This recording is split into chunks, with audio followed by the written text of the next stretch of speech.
Once you've made the sides of your yarn bowl as tall as you'd like them, then you're going to take some sharp scissors and cut the coiling cord as an extreme slope as possible. So it's nice and easy gradual slope down, and this will help hide it as much as it possibly can be hidden.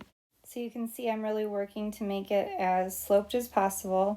I'm adding a little more length of yarn because you need a couple of feet of yarn to finish this up.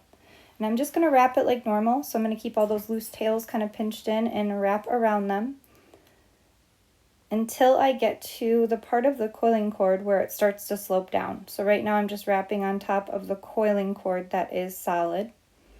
And then once I get to the point where I started to cut it, then I'm going to take my needle and I'm going to start to go 2 rows down with the needle through the second row below. And you really want to make sure to do some tight stitches here so it kind of pulls those 2 rows together and makes it more sloped and gradual and not such an extreme drop off. And then once you get all the way down and all of the white coiling cord is covered up, what you're going to do is come back up that slope with the rest of your yarn, and it will make the slope even more gradual and blend in even better. And then after you come back up that slope, I like to do this on the inside of my basket. I like to find a stitch that's near where I ended. So you can see with the lighter pink versus the darker pink, I'm kind of going underneath one of the stitches that's right by where I ended with my needle. And I'm going to create a little knot. And I like to do it on the inside so that it's kind of hidden. So after, you can see me kind of sliding my needle underneath the yarn here, and then after I create a little knot with the remaining thread, I tie it as tight as I can.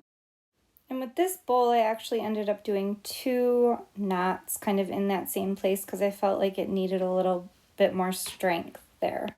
And then I'm going to take the glue gun as close to the knot as possible, kind of in between 2 of the layers, and do a tiny little dot of glue and help kind of push the knot in between the 2 layers so it's really well hidden.